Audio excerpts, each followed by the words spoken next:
Today's decision not to charge any officers in the Jacob Blake shooting has brought shockwaves not only in Kenosha, but really all across the country. We have team coverage on the fallout from today's decision. CBS 58's Sharon Magenda has reaction from the Blake family, and Brendan Cullerton is following tonight's protests in Kenosha. But first, let's get to Mark Stevens, who has more on what exactly went into the decision not to charge the officers. Good evening. Good evening, Jessup. Kenosha County District Attorney Michael Graveley said the investigation came down to analyzing one piece of law, the law surrounding self-defense.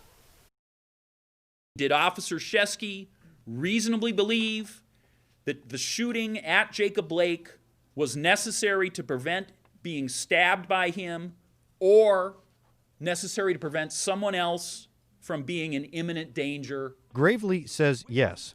Officers were responding to a 911 call saying Blake would not return the caller's car keys. He's crashed numerous of my vehicles in the past, and I literally just bought one, like yesterday. Graveley says Officer Shesky heard Blake say he was going to take a child and take the car.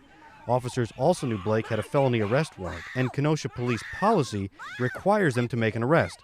Blake also had a knife. It is absolutely incontrovertible that Jacob Blake was armed with a knife during this encounter. Independent use of force expert Noble Ray says there was a struggle. Blake resisted. Attempts to use a taser 3 times failed, and Shesky decided to use his gun, ultimately shooting 7 times. Officers in the state of Wisconsin are trained to shoot until the threat has stopped. Ray says the Blake shooting is hard to watch. It was hard to investigate, but the criminal justice system must pursue truth. It has the history of racism on top of racism, and we are trying to work through this. But we cannot work through this by just trying to find a decision that is comfortable with people.